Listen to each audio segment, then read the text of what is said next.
台湾区里里伫即阵以内政部资料指出，2020年全国总人口数开始衰退，不过淡市却已经连续衰退4档，其中老人每一档也以至少1万人的速度增加。台湾除了烦恼台南加速老化，更严重是台南独居老人徛起的增加率已经是6都第一，10档来增加9.23%，要求社会局提出对策。刚刚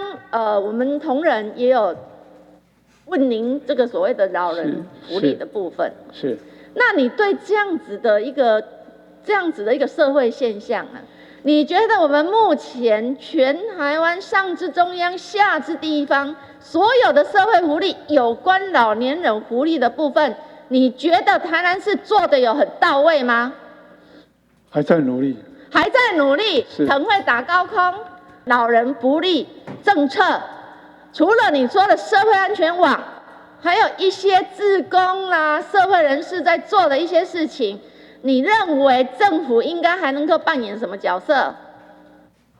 政府这个部分哦，其实有很多的部分，它确实在整个面向上，我们现在是从4个面向来做协助啦，就是经济辅助跟那个照顾关怀服务跟保护服务的部分，还有长照的部分，这4方向来做。事实上，这个部分目前为止，我们也自我在检讨，确实是还有不足的地方。面对如何掌握独居老人来服务对症下药，议员嘛提出东区、永康甲北区等老人徛起上侪前5名行政区，不过因为独居老人定义各县市无同，而且连台南37区公所认定甲实际嘛有真大落差，所以议员强烈要求市府开始掌握列册独居老人成为第一要务。造册的独居老人的人数。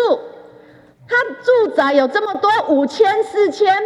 居然独居老人造册东区只有121人，永康135人，北区只有21人，南区61人，中西区77人。你觉得这个数字像话吗？对比刚刚谢世杰局长跟郑兴辉局长对于独居老人的独居者的定义。基本上1个人住就算独居。数字从内政部的住宅平台来，而不是从内政部的社会或是卫福部的社会福利这个平台来。我觉得可能内政部的那个住宅平台，它可能是依据的那个房屋的登记，这个房屋登记只有1个人的话，可能会设定就是独居。那或者是因为有些人家里面有好几个房子，当然这都不是借口。我愿意就是说，这个是应该